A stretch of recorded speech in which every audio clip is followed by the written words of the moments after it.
Our partnerships with two organizations in Guatemala, actually. And you'll also hear from some of the people that traveled to Guatemala. So I'll start by asking, how many of you have actually been to Santa Elena delegation? Look around the room, there's several. As it turns out, there are 41 people from Grace have been there, 41 since 2010, so that's pretty good. And in 7 trips? 7 trips, yes. So this is a little awkward here. So that's what we're going to do then today is learn about Guatemala. Now, the two partnerships, the first is the Lutheran Church in Guatemala, Guatemala Lutheran Church. And that's like a synod. There, it's sort of like our St. Paul area synod. We have a number of congregations in Guatemala, in the rural areas of Guatemala and in Guatemala City. And the Guatemala Lutheran Church is the central organizing group. Now, I know you can't read the map, but you can see the shape of Guatemala generally. Guatemala City is near the south part, in the center, and then our village, Santa Elena, is up here at the corner, this little corner here, by very near Mexico. So those are the two organizations that we're involved with.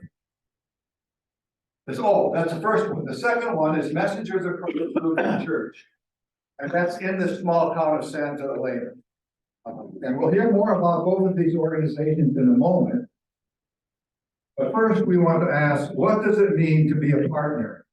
What does it mean for Grace Lutheran to be a partner in partnership with Messengers of Christ Lutheran? Well, the word in Spanish is caminando juntos, which means walking together. And the idea here is that we mutually walk together, supporting each other in our walk of faith. So what it doesn't mean is that a wealthy, rich congregation like Grace is graciously helping this poor congregation in a third world country. It's a mutual relationship. And as it says on the little quote, each congregation has gifts to share and to receive. And we'll see that as we go through our story here. So the Guatemala Lutheran Church, its name in Spanish is Iglesia Luterana Agustina de Guatemala, ILAG.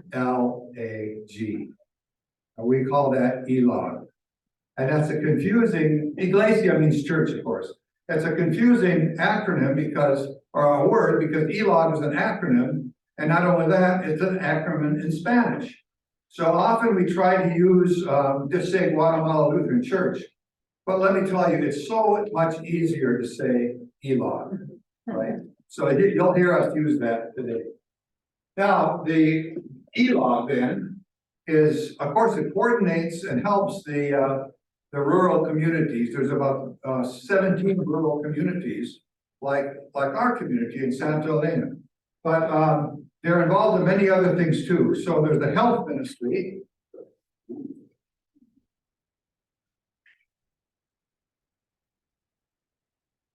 We're back on? Yeah. Okay, there's the health ministry. So if you are a health provider and would like to help with this mission in Guatemala, let us know. There are different ways that they participate there. There's an education ministry. ELOG has a school in Guatemala City. It's an elementary school, and there's an interesting story there. They had been leasing space in a building that was very near a canyon. It's a very rough mountainous area where Guatemala City is. And these buildings were getting near the edge of the canyon, which was eroding. So everybody had to leave. So they were able, this is a few years ago, they were able to find a building that they could buy and then refurbish it. And we here at Grace, along with all the other churches in the St. Paul area synod that are involved in Guatemala, have been helping to fund this new building.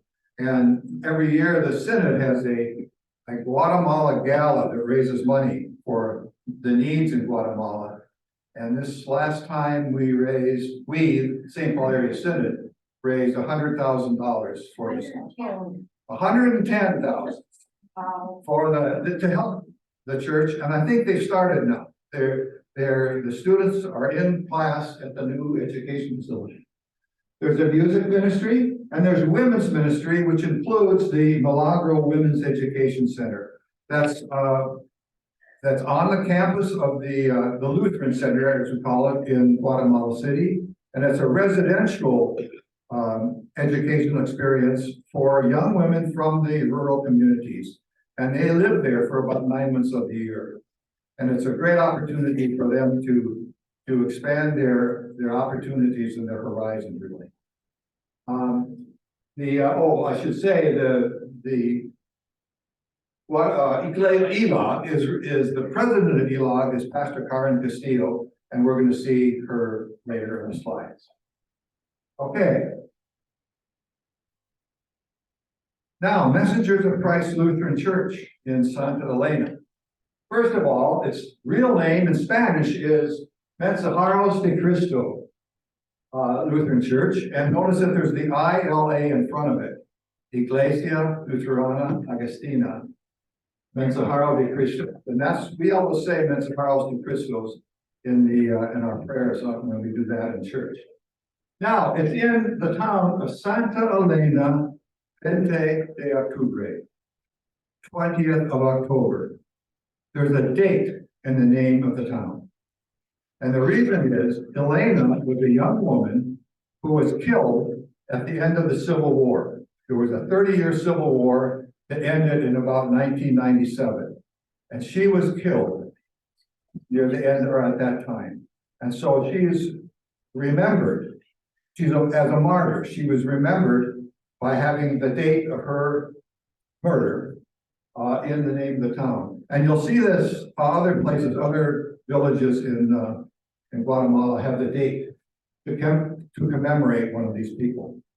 There are about 20 families. They're multi-generational families. So about 100 people in the church. There is a pastor, Pastor Santos, and we're going to see more about him later too. He doesn't only serve Santa Elena, but he serves other villages, other ELOT communities in the region.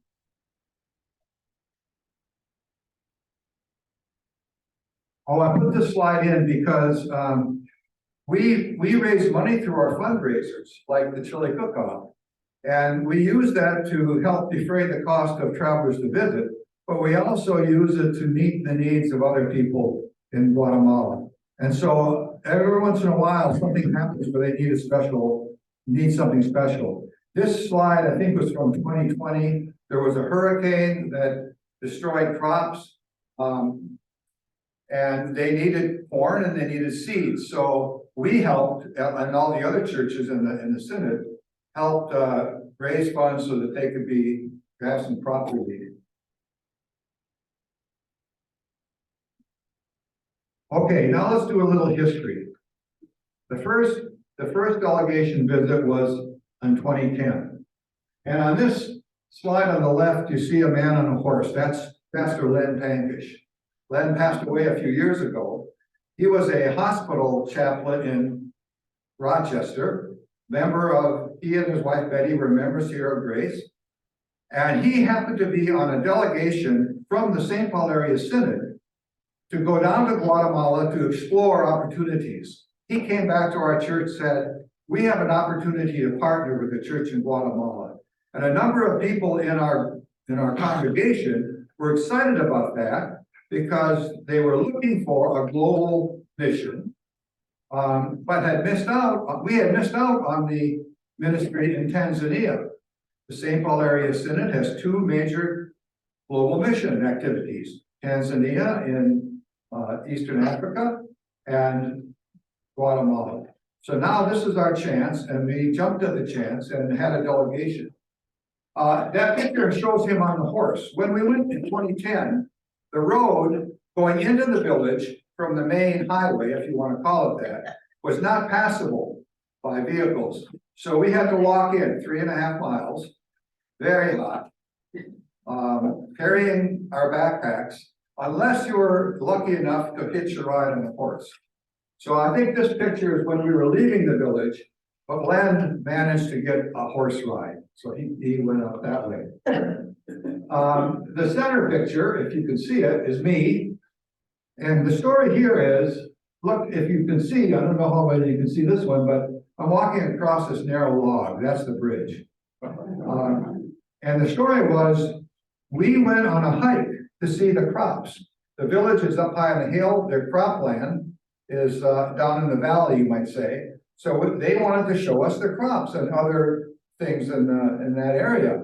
And so we went happily, and we went, and it was about over an hour that we had walked away from the village. And we're thinking, and we're exhausted. And we have to walk all the way back. Not to worry, they said, there's a shortcut. And the shortcut was going across this little log. It was not easy, but all of us, there were 8 people in the group, all of us were able to get across. Now the other picture, that's Shannon Hoverson, you know Shannon. And she's got a friend that she met at the Tikal Mayan archaeological site. And she's definitely afraid of spiders, but this man was showing off this tarantula, and she was willing enough to be brave, and try something new. I will tell you that we have not seen a tarantula in any of our other visits. Yes, we did. You saw a tarantula? That was in our back, in that A first, tarantula? the first place it stopped. I take it back. I just thought it was a big spider. No. Okay, well, Only place we stopped. it's something to look forward to. Okay. This is the site that we saw when we entered the village that first time in 2010. And you can see the people welcoming us. They are very welcoming people. They love having visits. But this picture is interesting because there's a building here with a red roof. That is, or that was the church. And the buildings with the thatched roof behind it were a kitchen and a dining room for the congregation. So, well, after this, we had a couple more visits, and one we have formally agreed to the partnership. And we learned that one of their joys, or the church is one of their joys, but what they really wanted, one of the things they really desired was to have a permanent church building. And so we worked with them, and we were able to help them get the new church building. And so this is the dedication, picture from the dedication in 2016. You can see the church. There's another picture coming. It was a very festive occasion, very festive. The woman with the white garb on, that's Pastor Colin. And it's hard to see, but behind her in the back, you can see a man with a stole. That's Pastor John Matthews. So we had a wonderful time in that dedication service.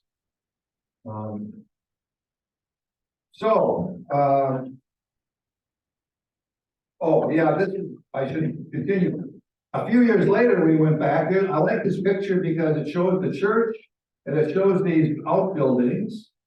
And then when we went back a year and a half later in 2019, those other buildings had all been moved because they keep shifting those things around to meet the needs of their congregation. So this is the last visit was in 2019.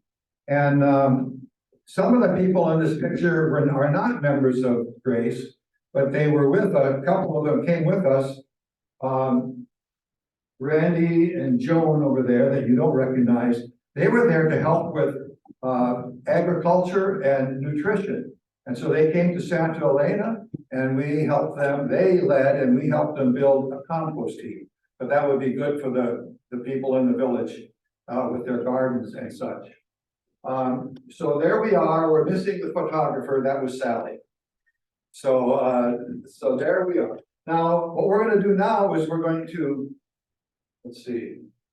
Yeah, we're gonna have people talk about their experience in the village, and we'll start with Sally and Emma Schumann. Great, so, I went with both of my girls, Ken and Emma, and my dad, Lee, in 2019, so the last trip, the October, right before COVID started. And, not only was the whole experience being down there amazing, but all of the prep that goes into this. So there's meetings that happen on probably a monthly basis leading up to the trip. There's a lot of work involved in getting ready for this, a lot of fundraising, and it was really neat. Ken and Emma were freshmen in high school. It happened that when we went, it happened to be during MEA week, so they would have a few days naturally off that week. I had a few days off working in a school district. So it didn't involve them, missing a ton of school. And then also, so not only the prep with all the meetings and connecting as a team that was going to be going down, and then just the connection that you make as a group preparing. All of the medical things then that we got to do together, which was just really neat to learn about what we needed to do to take care of our bodies to prepare for a trip like that. So step in if there's something that you want to add. There was 4 teenagers that went this last time. Ken and Emma were 15 at the time, and then Lily Prashika and Isabel Hoberstein, and they were seniors at the time and also Spanish speaking. So it was great to have them. When we got to the village, there were a lot of children, and the 4 girls that were in the delegation with us were just kid magnets. Ken and Emma were taking Spanish, like Spanish 2, and so spoke not very much Spanish, but they just are able to connect kid to kid. And even though, they were older kids, the kids just gravitated towards them. So if there are kids from our congregation, teenagers that are able to go, it was just such a wonderful experience. So do you want to talk about maybe some of the things like the soccer? Yeah, the activity. Yeah, so whenever we got into the village, we were instantly greeted by the adults and the children, and we also got to play games with them, like some baseball and soccer. And then the next day, we went to the river, and all the kids went to me in the river. We didn't go in the river, but it was a really fun experience to see what brought them joy. It's a lot different than what I do on a normal day in summer. We'll hang out with friends or go to the lake. They'll go to this river and just play with their friends there. So similar in some ways, but also different. There's snakes. Yeah, there's just snakes on the river. So I didn't want to go. And then like maybe the soccer games and. Or the crafts too. Oh, yeah, we also brought some coloring books and some bracelet string down there too, and so got the kids how to do friendship bracelets. And I know like before they brought nail polish down to paint some of the girls' nails, and so they really did some crafts. Yeah. Yeah. If you want to mention this. Go to the next slide. Yeah.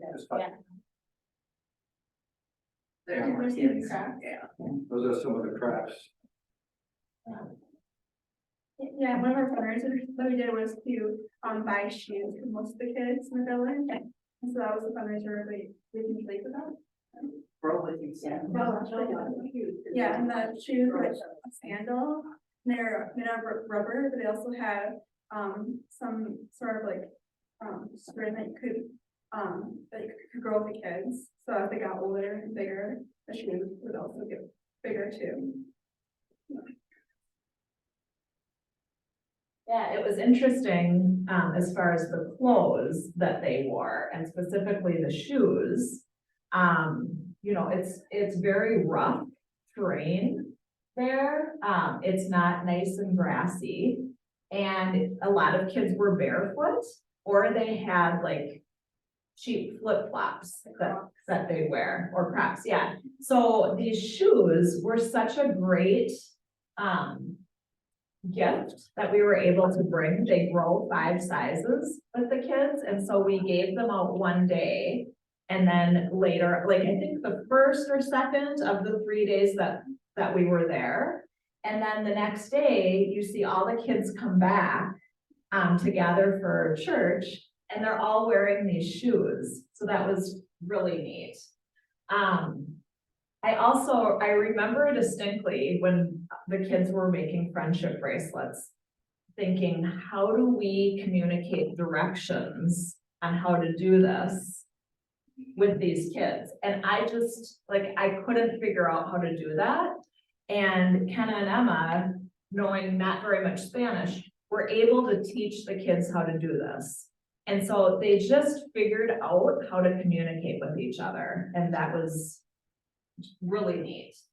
Yeah, there's a lot of like hand motions, and we used simple colors like red and orange, so that was helpful. Yeah. It was more like pointing, instead of actually talking. So that's a good point too, though, like, if you don't know Spanish, but you wanna go on the trip, Yeah, you'll get a lot. Yeah, absolutely. There's a lot of us. and the kids know some English too. We have another slide to talk about. I'll get the next, just for the next one to see what happened. Oh, this is Carla, straight in. Yeah, great. And talk.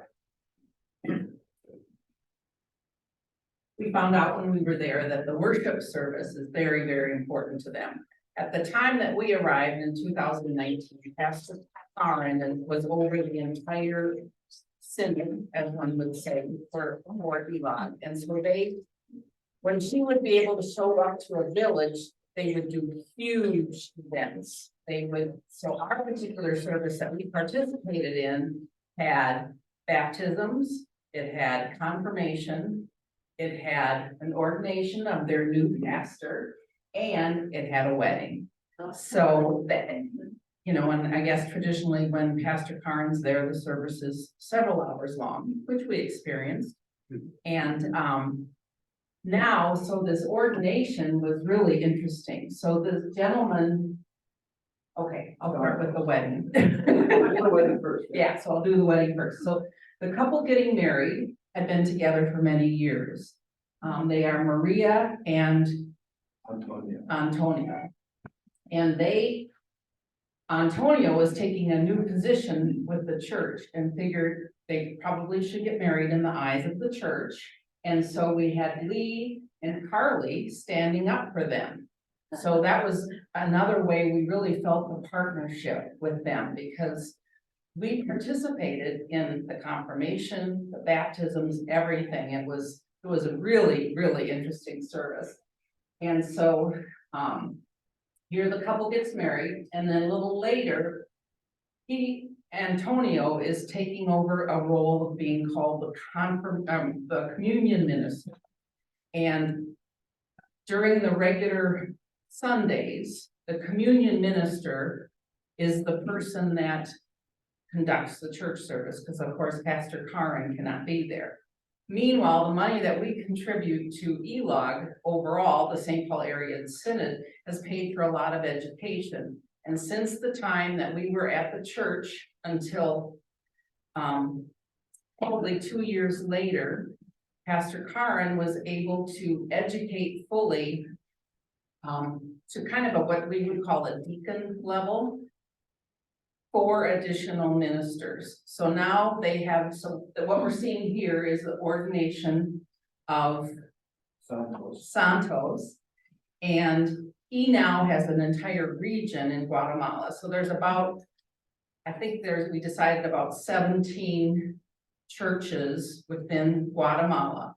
They divided that now into 4 regions, and each of the 4 deacons have a region that they go to. So they can have their big events more often than just waiting for Pastor Karen to show up. So at this particular service, Santos was being ordained as the new minister, and Antonio is taking over the role of being the communion minister. And so that was a very exciting event and we learned a lot and then everybody participated from our group in some way. We took a really large group in 2019. So here's Pastor Karen on the right. She is conducting the church service. And this is the wedding where, Now, this is the ordination. It's the end of the ordination. It's hard to see. Santos is in the middle. well, it's kind of like Everybody's there. Yeah. The new wedding couple is there. Yes, and then, Santos, okay, so Santos is here, and then we had, Isabel. Isabel and Lily doing. They read the interpreting. message. Yeah. They read the message. Okay, yeah, Spanish. and so it was, and then, you know, we kind of all participated in the church service. I read the gospel in English, and somebody else did interpreting as to what it was, so we all had a participation, and it was just, again, a very joyous event. Hit the screen. Oh, Now we have now we Marge. have Let me introduce her by saying, when we tell people we're at a church, going to Guatemala, one of the questions we get is, what are you gonna build? Because they're thinking about Habitat for Humanity. They think we're gonna go down there and build a church. Let me tell you, we're in the village 2.5 days every other year. You can't build a church that way. So what do we build? We build relationships. Okay, before I share what I'm sharing, I brought pictures which are, the three of them over here are of in the village, and the services that we mentioned are all in those pictures. The one down here is the day we arrived, and then I'll be sharing something about this one here. I also brought several pictures back there of the days that we were not at the village, in the village. We did some traveling to see the beauties in Guatemala. And those pictures back there are the different things that we did and places we went. And that tapestry, or that cloth back there was done by women in San Juan, which is one of the islands on Lake Pitlan, where we were able to visit.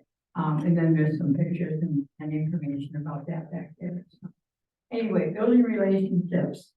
The twins, Emma and Ken, were about 15 when they went. I was 80 when I went, and considered I was the oldest, and hoping to go back in November. I'm 84 now, and I'm hoping to be able to go back. So it's not age, it's more your health and your physical ability. And when there were times when I needed help there, and that was part of the relationship, because they were very, very willing to help. The bottom step on the bus is quite taller than she is. But either someone in our group or Diego, who is our kind of what Pastor Karen's son, and he accompanied us on the travels. So, anyway, back to this. There I am with some of the kids. But the main part of what I think is included in building relationships is the intergenerational. We had the privilege of being able to visit 3 houses, 3 of their homes. And their homes are also multi-generational, so that it's grandparents, and then the parents, and then the children. The first home, or one of the homes we went to, we couldn't enter because they had a big delivery coming, and there were delivery trucks out in the way, and so we skipped that one. And then the last house we went to is pictured here. It's a little bit more modern. It had, and I'll put this one out so you can see it better later. The mosquito netting here on the bed is very typical because of the bugs there. And this is Doug, and this is the home of Carlos, where he stayed on one of the trips. It's a very more modern home than most of them. These are some of the other homes in the village. This is part of our group on our way to visit the home. And then the second home is the one where I had a very powerful experience. The 13 of us on Pastor Karen entered the home. We were standing there, and Pastor Karen was making some comments. And then she said, Marge, they want to know your name. And I thought, all right, I'm one of 13. Why are they picking on me? Not picking, but why are they freaking me out? So I said, me, Yama Marguerite. And I used Marguerite there because Marge wasn't very familiar, but Marguerite is a very familiar name. One of the pictures I have back there is one of the women selling in one of the shops in anyway, that's the town that we stayed in. And she came up and met me and said, my name is Marguerite. And I said, my name is Marguerite. And we really bonded. So back to that home now where the family was, when Pastor Karen asked for my name. So I said my name, and then she said, they want you to say a prayer. It was a newborn baby, and this baby had been they were able to have the birth in a nearby hospital, which I don't think is that common for all of the births there. But the new baby was with the mother in the corner on a bed, similar to this, with mosquito netting over it, so I couldn't really see the mother or the child, the little boy. And I was honored, but also it was a very emotional experience. I said a prayer for the baby. And at that point, now I'm getting emotional. I was almost in tears. It was such a powerful, meaningful experience. It was sharing that partnership and the fact that it was intergenerational. And then I asked Pastor Karen later why they picked me out. She said, because you were a grandma. And so there, the respect for the elder. I don't like to call myself an elder person. But the older people there are so revered and so honored, and they take part in the service that we were at. They were part of that. Pastor Karen and Diego were here for the gala, and because I'm on the Senate Guatemala committee, they were present at our meeting the Tuesday after the gala. And it was either then or they joined us on Zoom for our monthly meetings. I was able to ask her about this little boy that I prayed for. And she said he's a 3.5-year-old now, very active, wonderful little boy. So that was a really wonderful follow-up that she gave me. The partnership and the being there is life-changing, just an amazing, wonderful experience. So if any of you are even thinking about going, please consider it. Because it's just, you won't be the same when you come back in a very positive way. Okay, Lisa is up next.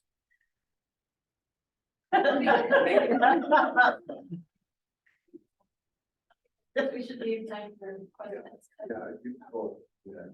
But just more about the relationships, like Marge was saying, we build relationships with the people in the village, and we're there, for such a short time, but just a lasting impression on us and on them as well. I was thinking of in 2019 when I was there, and my daughter Kelsey had been there several times before, and that time she wasn't there, and one of the little boys came up to me and said, he remembered that I was Kelsey's mom, and he wondered where she was. And so I'm like, oh, after all this time, they remember us, they think about us, and so that was kind of special.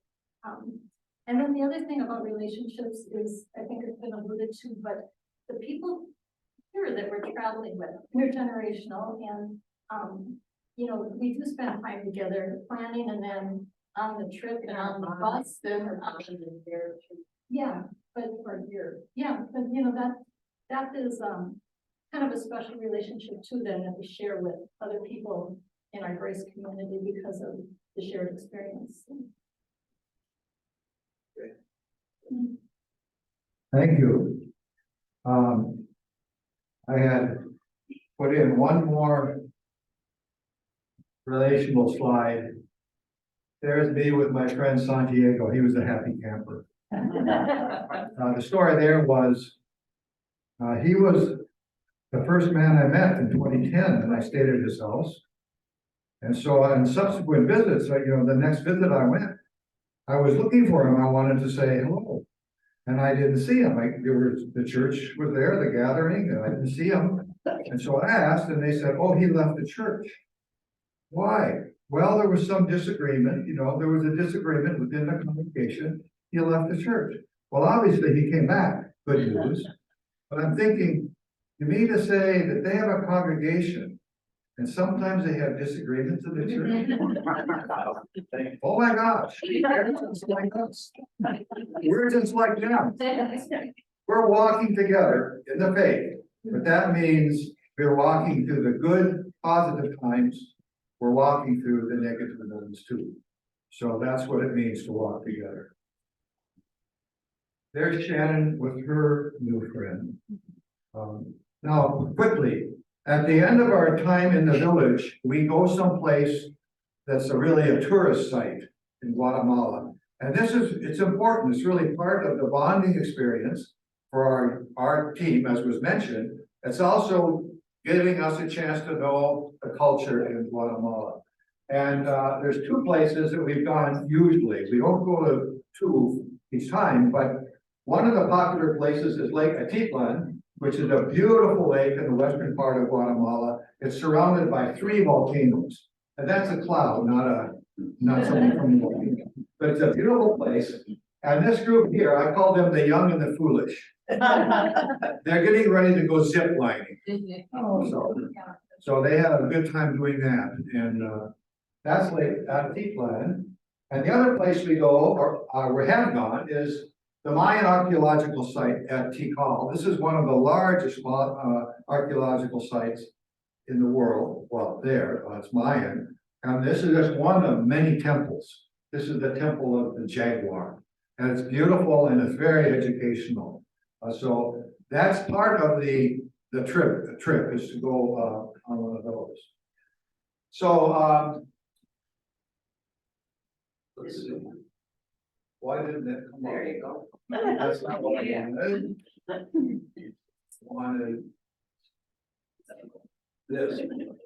So here's the delegation for 2023. We're lined up in the sense of the Guatemala committee here and the people in Guatemala to go in November. Now I have a question mark by the dates because that's a little bit flexible. But look, the 24th of November is the day after Thanksgiving. So if we do this, we could have turkey on Thursday, tortillas on Friday. So the trips are 9 days long. The 2 of those days are travel days. So here are some of the things you might want to know about. I'll quickly go over them and then we can see if there's questions. For the cost, I'm basing on previous visits. The cost per person is about $2,000. That includes airfare.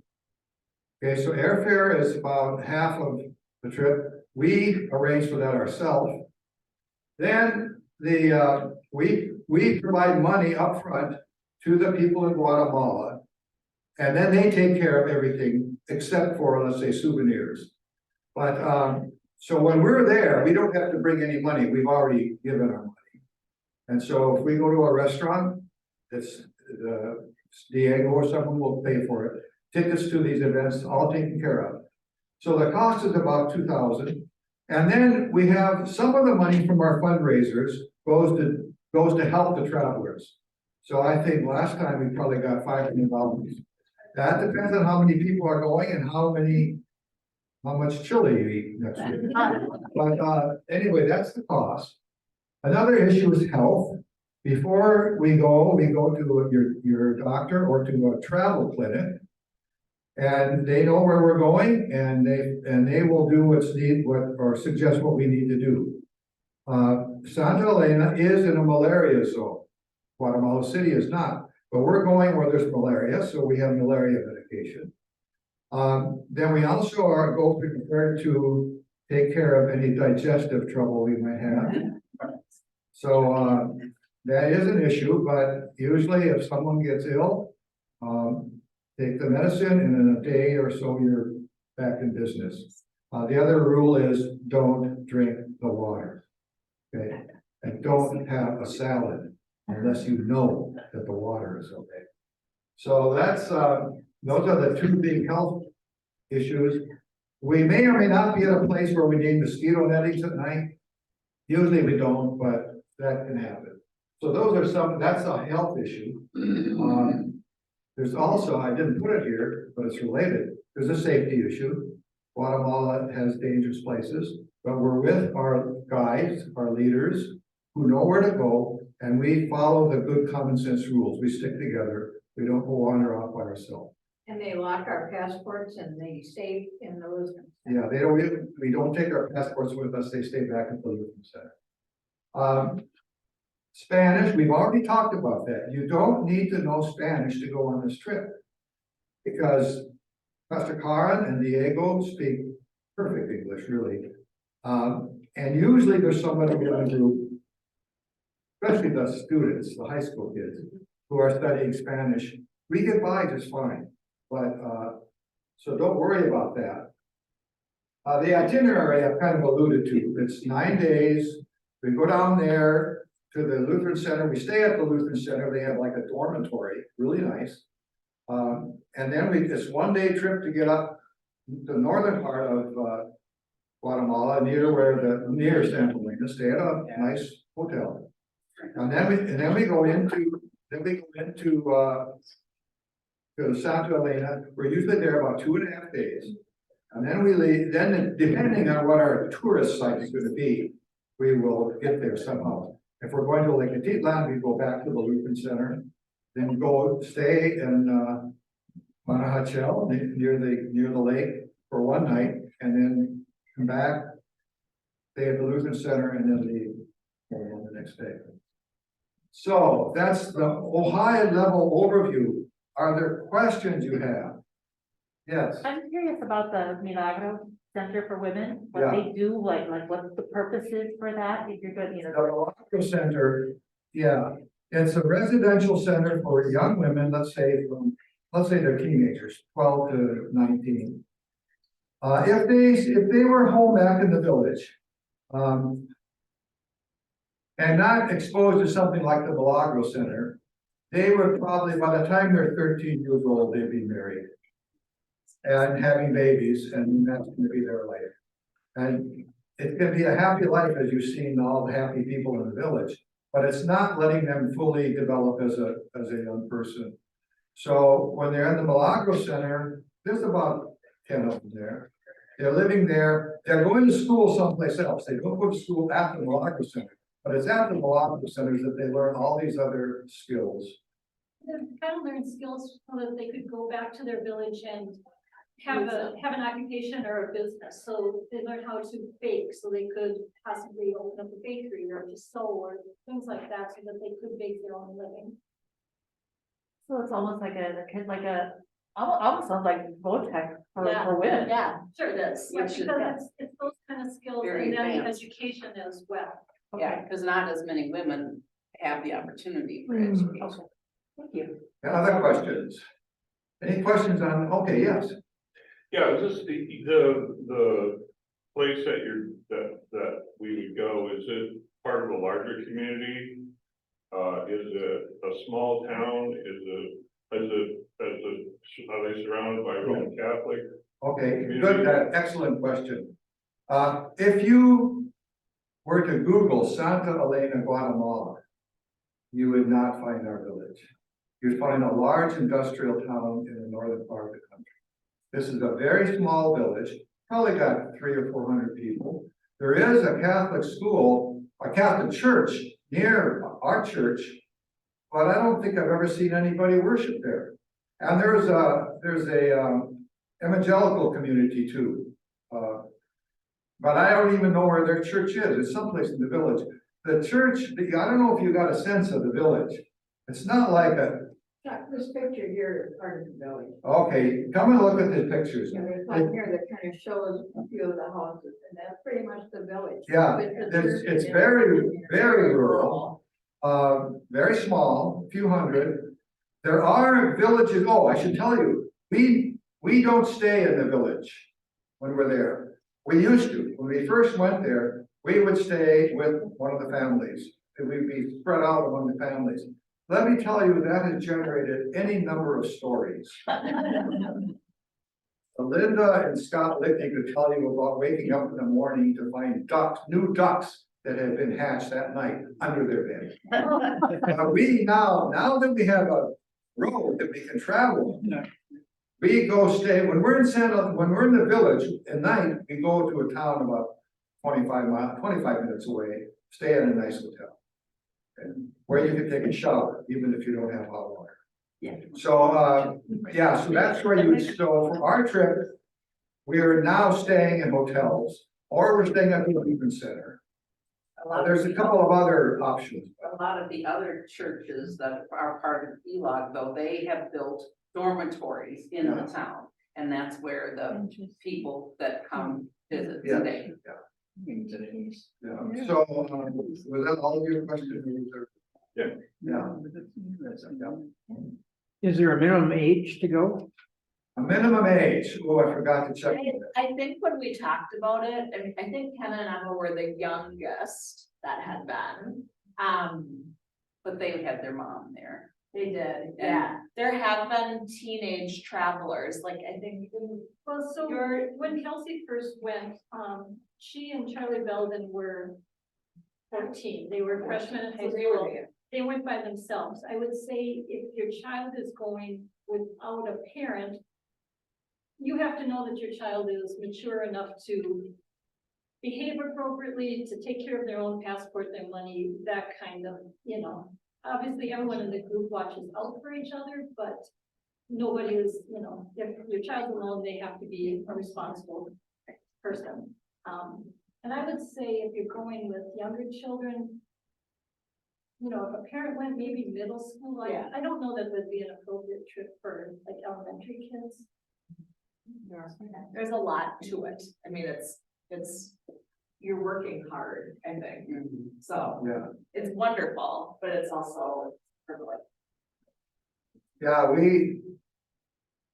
we say that having teenagers on a trip is a great blessing to everybody. And whether they're with their parents or not, it's a blessing. But it can be wonderful for parent-child to go. In regards to kids going to, and as far as the dates go, like Sally had mentioned, the other time we went, it was over MEA, so kids think, but I would say the value of this experience exceeds your week in school, so you can make up your homework after. Other questions? Well, if you have now, of course, we're looking for people to go in November, and we have a number of people who said yes. A more common response for people who are interested is maybe, because it's still pretty far away. But we need to know fairly soon, because that was pointed out, there's a lot of prep to do, and that preparation is part of the experience, and it's a very valuable part of the experience. I would also add though, you can be part of the preparation team. There were people that met monthly with us and just supported our group. Yeah. Learned about it last time. So, Yes. yeah. Yes. Yeah, one thing that I've heard, and I don't know if you might be aware of this, but if you don't have a passport now, you might want to do it ASAP, because we don't know what's gonna happen with the budget and all of the, politically, all of the controversy around that, and if there is a shutdown, which is very possible, then that means you can't get passports either, so you want to do it right away. Good point, even if you're just thinking about going, I'm sure you have your chance. Yeah, because it's. So we're available. If you have questions, you can ask us if you remember who we are. Or you can just leave a question in the office. I think what we will do is we will put some information on the website to let people know more about this trip and how to get in touch with us. So let us know. All right, well, we're a little over our time. So we're done. Thank you. You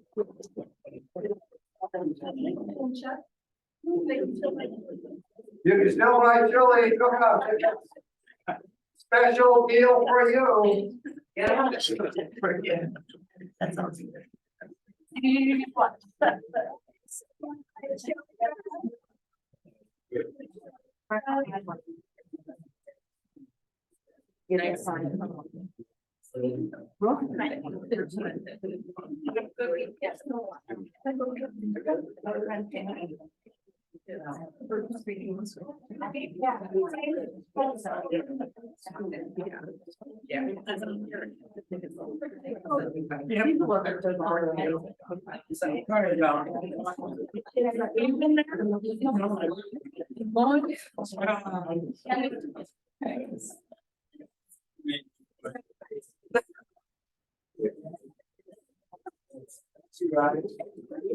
That's great. Yeah.